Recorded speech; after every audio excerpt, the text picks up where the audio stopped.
हे भाई मेरी प्रार्थना मान लो, इस संसार में कभी किसी को सुख प्राप्त नहीं हुआ।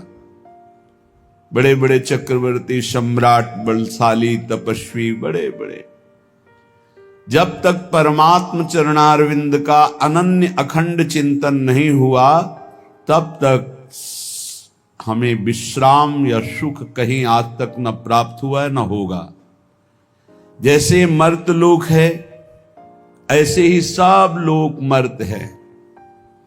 ब्रह्मलोक तक सब नाशवान है, थोड़ी अवधि अधिक है। ब्रह्म स्तंभ पर्यंतम सर्वम मायामयम जगत सत्यम सत्यम पुनः सत्यम हरेर्नामैव केवलम। केवल प्रभु का नाम रूप लीला धाम सत्य है और सब मायाकृत है। कोई आज नष्ट होगा, कोई कल, कोई परसों, लेकिन मरना सबको है, नष्ट सब कुछ होगा। एक तू अविनाशी है, तू अपने स्वरूप को जान जा, परमात्म स्वरूप में स्थित हो जा, इसीलिए ये मानव देह मिली है। श्रीपाद कह रहे हैं, इहि न सुखम न सुख परे क्वापि। यहां सुख नहीं है।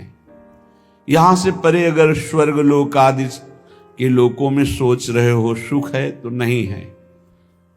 सच्चिदानंद सुख के बिना हमारी प्यास नहीं बुझने वाली, क्योंकि हम सच्चिदानंद प्रभु के अंश हैं। पार्थिव माया रचित भोग विलासिता में कभी हमारी तृप्ति होगी ही नहीं। पश्चाताप, अशांति, चिंता, शोक, व्याकुलता, इसके सिवा और कुछ हाथ नहीं मिलना। देख लो, सब भोग रहे हैं। यहां से लेकर ब्रह्मलोक तक सब मायामय जगत है। इसलिए ना इह और ना इह परे, ना इस लोक में ना परलोक में।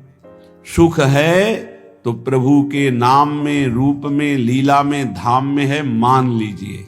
श्रीपाद कह रहे, न पत मोह जालेस्मिन, मत गिर इस मोह जाल में।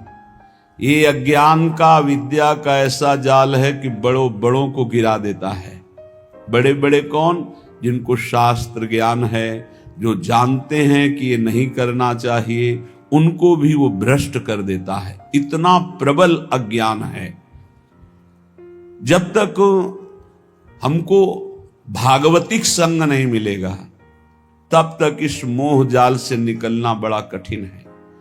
भागवतिक संग प्रभु की कृपा से मिलता है। जब प्रभु दयालु, दया करके द्रवित होते हैं तो या तो किसी साधु को उसके समीप पहुंचा देते हैं या उसको किसी साधु के समीप पहुंचा देते हैं।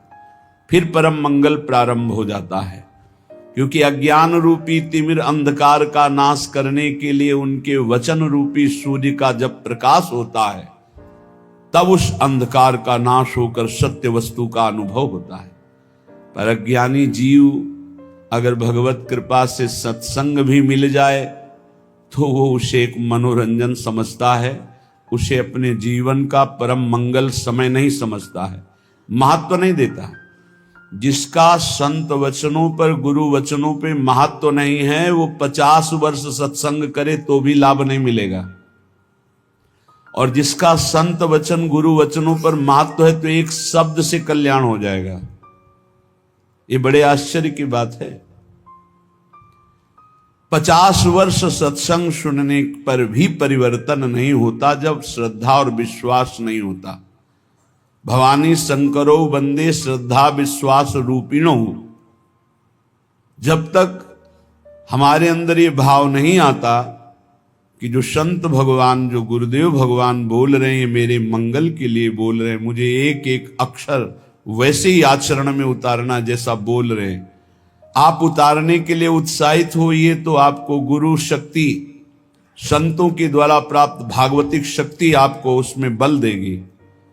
जो ये विषय त्याग होता है वो गुरु कृपा से होता है। वो कृपा शक्ति कोई ऐसा नहीं कि हाथ करे और ज्योति निकल रही हो आप पर पहुंच रही, ये तो बनावटी बात है। वो अंदर से होता है। हृदय शीतल हुआ और आपके पास पहुंच गई और आपने विचार किया कि मैं आज से ये असत कार्य नहीं करूंगा, तो वो शक्ति आपको साथ देगी। जब छल कपट रहित होकर विश्वास, गुरु वचनों पर विश्वास, संत वचनों पर विश्वास। न पत मोह जालेस्मिन, इस अज्ञान के जाल में मत फंस, नहीं नष्ट हो जाएगा। माया बहुत प्रबल है, थोड़ी सी चूक राई के सम चलत ही होत और की ओर। राई के दाने के बराबर यदि मार्ग से थोड़ा कदम अलग हो जाए तो मार्ग बदल जाएगा। श्री ध्रुवदास जी कहते हैं कठिन है रसिक अनन्यता। ये जो रस भाव में चलना है बड़ा कठिन है। ये केवल गुरुदेव के चरण चिन्हों का दर्शन करते हुए उसी मार्ग में चले चलो तो बढ़ते जाओगे। इधर उधर देखा तो इतना लुभावनापन है कि छोड़ दोगे वो मार्ग और उस लुभावनेपन की माया की वाटिका में मनोरंजन करने लगोगे। इसलिए श्रीपाद कह रहे हैं न पत मोह जालेस्मिन, इस अज्ञान के जाल में मत फंसो। अनुदिनम परमानंदो वृंदावनम ही समाश्रयाद्यैव, जहां नित्य परमानंद की वर्षा होती है, प्रिया प्रीतम प्रेम रस की वर्षा करते हैं, ऐसे वृंदावन का आश्रय लो, ऐसे वृंदावन का वास स्वीकार करो, रस